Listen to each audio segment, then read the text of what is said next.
નમસ્કાર મિત્રો, તો આજે આપણે ભગવાન બુદ્ધની કહેલી વાત કરીશું કે તમારા મનની શક્તિમાં શ્રદ્ધા રાખો તો તમે તેને જરૂરથી સાંભળો. દરેક વસ્તુ બનવા માટે હંમેશા કારણ હોય છે અને એની અસર થોડા સમય પછી થાય છે. એટલે મહત્તા એની છે કે સારા બીજોના વાવેતરના રસ્તાઓ વિશે વિચાર કરો, એનો ઉછેર કરો અને તેના પરિણામોની લાગણી કરો. હું જે વિચાર શીખવું છું અને તેને ક્રાંતિકારી વિચાર કહું છું. આ એક એવો વિચાર છે કે જેના બી વાવવાથી વિસ્ફોટ શક્તિ તમારા મનમાં ઉદ્ભવે. મને આશ્ચર્ય થાય છે કે ઘણા બધા લોકો નબળા વલણ કે વૃત્તિથી કેમ જીવે છે. વિશ્વમાં ઘણા બધા લોકો એવા છે જેમને ભાગ્યે જ ધર્માદાનું કશું પણ જોઈતું હોય. એટલું જ નહીં, પણ મદદની જરૂર પડે તો પણ મનમાં હિચકિચાટ કે અવડવ અનુભવે. ગમે તેમ પણ મને લાગે છે કે પૌરાણિક સમયના દિવસોમાં ધાર્મિક લોકો વિચારતા કે પ્રાર્થનાઓ કરવી અથવા તો ઈશ્વરના નામનો જાપ કરવો એનાથી એમનો ઉદ્ધાર થશે. તે સમયગાળો પૂરો થયો.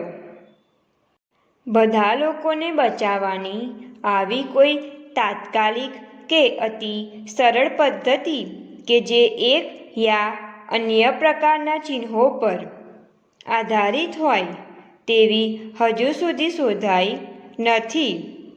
એને બદલે માનવજાતની ચાવી તો મહાન દાર્શનિક અને વૈચારિક શક્તિઓ જે પ્રત્યેક માનવીના અંતર્હિત ઊંડાણમાં પડેલી છે તેનું પોષણ કરવું અને વિકાસ કરવો એમાં રહેલી છે.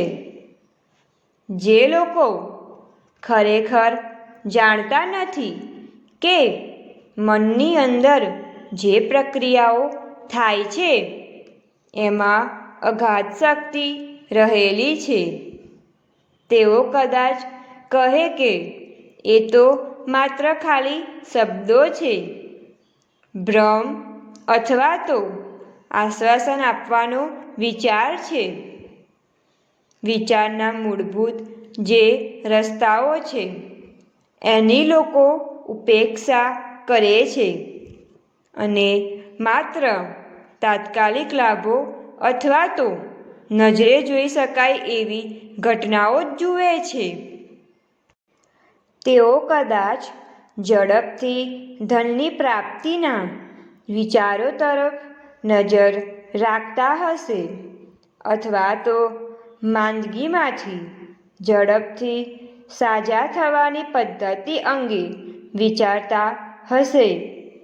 માણસોમાં ક્યારેક નબળાઈઓ આવે છે એટલે એ વખતે આવી બધી વસ્તુઓ પ્રત્યે ખેંચાઈ જતા હોય છે, પણ તેઓને વધારે મજબૂત બનાવવાનું મને ગમે.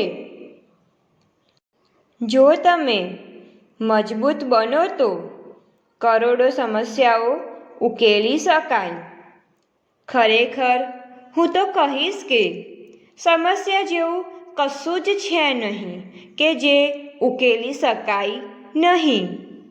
જો માણસમાં હિંમત હોય તો, દાખલા તરીકે રડતા બાળકની સામે તમે જો ચોકલેટ કે કેન્ડી બતાવો તો તરત જ રડવાનું બંધ થઈ જશે અને મોઢા પર હાસ્ય દેખાશે.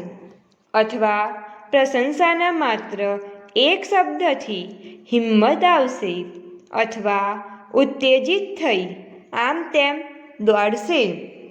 જો કોઈ માથા પર પ્રેમથી ટપારશે. માણસ અને ભગવાન વચ્ચે પણ આવો જ સંબંધનો તંતુ છે. ક્યારેક માણસ આઘાતોથી દુઃખી થતો હોય છે, નિરાશ થઈ જાય છે અથવા લઘુતા ગ્રંથિથી પીડાતો હોય છે. પણ ઈશ્વરના શબ્દો મેળવે અને એને હૃદયમાં કોતરી રાખે તો તેઓ ફરીથી બેઠા થશે અને મજબૂત, આનંદિત અને હકારાત્મક મનુષ્ય તરીકે પુનર્જીવિત થશે અને ફરીથી નવા જન્મની જેમ તમને શક્તિશાળી, આનંદિત અને સકારાત્મક બનાવશે. હું ઈચ્છું કે દરેક વ્યક્તિ આ શબ્દો વાંચે જ નહીં પણ વાસ્તવિક જીવનમાં તેનો અનુભવ કરે. આ મારી સાચી અભિલાષા છે. હું જે વારંવાર શીખવું છું એ વિચાર છે કે દરેકની શરૂઆત મનથી થાય છે અને આથી મનમાં પરિવર્તન કરવાથી જીવનમાં વધુ સારું પરિવર્તન લાવી શકાય છે. આ એનું સાચું તથ્ય છે. સુખ અને દુઃખ એ તો માનવી એ પોતાના મનથી સર્જેલા છે. વધુ સ્પષ્ટ શબ્દોમાં જે કહી શકાય કે તમે તમારા મનમાં જેવા વિચાર બીજો વાવો એના ઉપર સર્વનો આધાર છે. અંતમાં એટલું જ કહીશ કે તમે તમારા મનની શક્તિ પર જરૂરથી વિશ્વાસ રાખો અને આવા વિડીયો જોવા માટે અમારી ચેનલને લાઈક, શેર એન્ડ સબસ્ક્રાઈબ કરો.